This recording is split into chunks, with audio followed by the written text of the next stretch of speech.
Film ini bermula ketika terjadi kebakaran besar di sebuah gedung. Kim Ja-hoong yang merupakan seorang pemadam kebakaran mencoba menyelamatkan nyawa anak kecil yang terjebak di sana dengan cara melompat dari atas gedung. Tetapi sayangnya tali yang ia gunakan malah putus sehingga ia pun terjatuh dengan sangat keras. Untungnya ia berhasil menyelamatkan nyawa anak itu, tetapi tanpa ia sadari, ternyata dirinya telah meninggal dunia sehingga dua orang malaikat maut bernama Lee Do-cheon dan Hye-won Ma ini datang menjemputnya agar mereka bisa menemani Ja-hoong melewati 7 pengadilan di alam baka, yaitu pengadilan pembunuhan, kemalasan, ketidakjujuran, ketidakadilan, pengkhianatan, kekerasan, dan juga kekeluargaan yang akan dilakukan selama 49 hari. Mendengar hal itu, Ja-hoong meminta mereka untuk menunda kematiannya agar ia bisa bertemu dengan ibunya terlebih dahulu. Tetapi sayangnya mereka berdua tak bisa menghidupkan orang yang sudah mati, dan pada akhirnya Ja-hoong pun dikirim menuju ke alam baka. Kemudian saat sudah di alam baka, ia bertemu dengan satu malaikat lainnya bernama Gangrim yang merupakan atasan atau pemimpin dari kedua malaikat tersebut. Gangrim bukanlah malaikat maut biasa karena selama 1 abad terakhir, ia berhasil mereinkarnasi 47 jiwa dan jika mereka bisa membuat Ja-hoong bereinkarnasi, maka ia akan menjadi jiwa ke-48 yang berhasil direinkarnasi. Lalu saat Do-cheon memasukkan nama Ja-hoong ke sebuah alat, ternyata Ja-hoong merupakan arwah mulia sehingga kesempatannya untuk bereinkarnasi pun menjadi lebih besar daripada arwah lainnya. Tanpa berlama-lama, mereka pun segera masuk ke alam baka yang pertama, yaitu kawah arwah pembunuhan, di mana orang-orang yang pernah membunuh baik disengaja ataupun tidak disengaja akan diadili untuk mempertanggungjawabkan perbuatannya. Ja-hoong merasa bahwa ia tak pernah membunuh orang sama sekali, namun saat berada di pengadilan, ternyata Ja-hoong dulunya pernah meninggalkan salah satu rekannya yang terjebak oleh reruntuhan sehingga ia pun dituntut atas pembunuhan secara tidak langsung. Tetapi ternyata Ja-hoong meninggalkan rekannya bukan karena niat untuk menyelamatkan nyawanya sendiri, melainkan karena rekannya menyuruh Ja-hoong untuk menyelamatkan orang-orang lain terlebih dahulu. Namun saat Ja-hoong hendak kembali menolong rekannya itu, bangunan yang ada di sana tiba-tiba saja runtuh sehingga temannya pun meninggal dunia. Meski begitu, Ja-hoong berhasil menyelamatkan 8 orang lain sehingga ia pun dianggap sebagai seorang pahlawan dan akhirnya ia dibebaskan dari tuntutan tersebut. Setelah menyelesaikan pengadilan pertama, Ja-hoong dan para malaikat maut melanjutkan perjalanan melewati sungai kemalasan.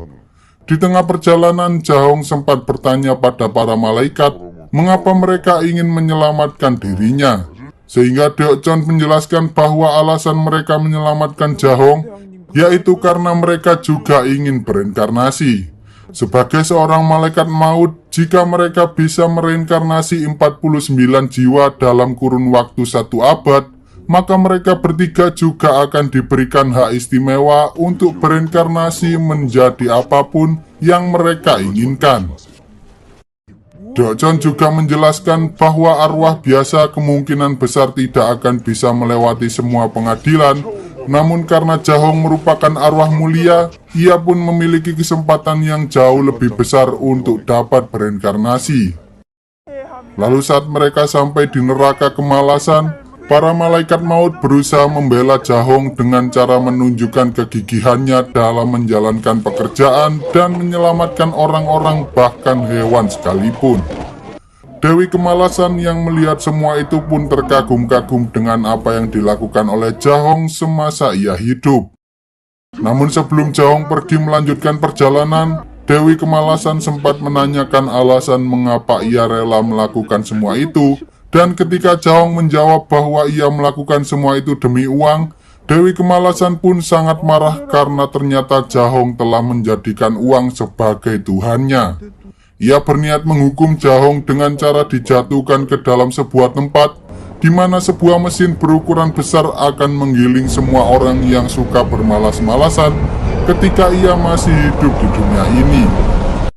Melihat hal itu, Gangrim dan Hewon Mak berusaha menolongnya dengan cara memutarbalikkan fakta bahwa Jahong rela melakukan semua hal agar ia bisa mendapatkan uang. Ia bahkan rela melakukan berbagai pekerjaan lain seperti juru masak, tukang bersih-bersih, serta supir online, sehingga ia jarang memiliki waktu untuk istirahat, apalagi rebahan sambil bermain game ataupun membuka sosmed. Jahong selalu bekerja keras dalam mencari uang karena ia harus membiayai perawatan ibunya yang sedang sakit, serta mensekolahkan adiknya yang saat itu sedang kuliah di jurusan hukum. Melihat hal itu, Dewi kemalasan akhirnya memaafkan Jahong karena ia rela mencari uang demi menghidupi keluarganya yang selama ini hidup dalam kemiskinan. Lalu saat mereka bertiga berada di hutan pisau tempat dewa kebohongan berada, Gangrim memarahi Jahong karena ia sering mengobrol dengan Dokcon, padahal Dokcon harus memikirkan cara agar mereka bisa menyelamatkan Jahong dalam setiap pengadilan. Setelah Hewon Mak membebaskannya dari pisau itu, ia menyuruh Jahong untuk mengikuti kata-kata Gangrim, karena jika ia bisa bereinkarnasi, maka ia akan memiliki kesempatan untuk bertemu ibunya kembali melalui mimpi.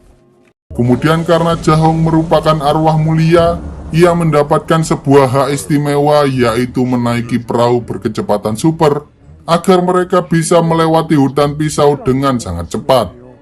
Tanpa berlama-lama, Jahong pun langsung menuruti perkataan Gangrim dan menaiki perahu tersebut.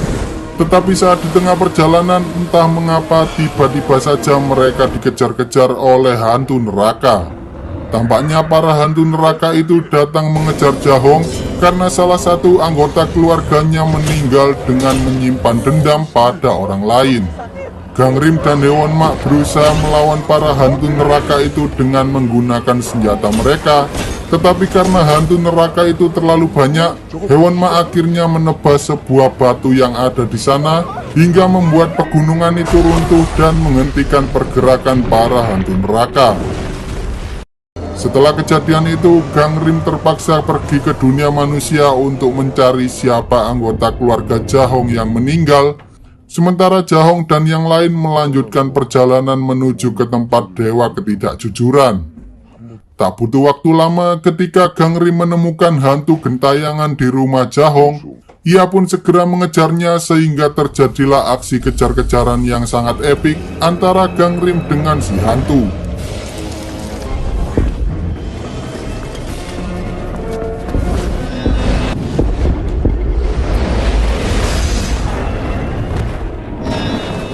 Di sisi lain, saat Jahong terjebak oleh para hantu neraka, tiba-tiba saja mereka diselamatkan oleh seseorang yang tak lain adalah Raja Yomra, alias Ki-hun yang dulunya pernah memenangkan permainan Squid Game.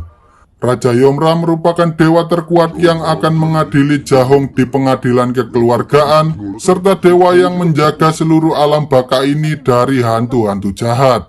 Tetapi karena para hantu itu mengganggunya, ia pun menyuruh Dokcon untuk menghubungi Gangrim agar ia segera membersihkan penyebab kedatangan para hantu neraka tersebut.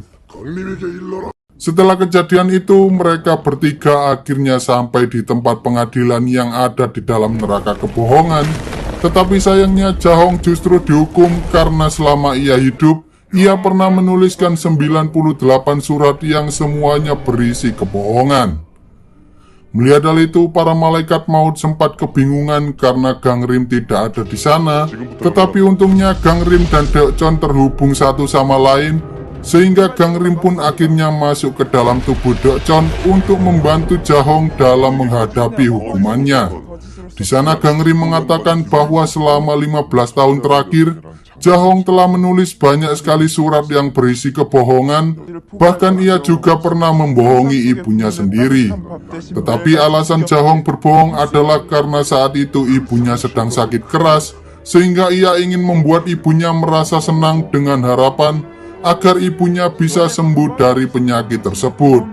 Selain itu, ia juga pernah berbohong pada putri dari rekannya yang meninggal. Tetapi di balik kebohongan itu, ia bisa membuat orang lain menjadi lebih kuat dalam menjalani hidup. Setelah mendengar semua itu, Dewi Kebohongan akhirnya mengampuni Jahong karena selama ini Jahong terpaksa berbohong hanya untuk kebaikan orang lain, bukan untuk dirinya sendiri. 그리고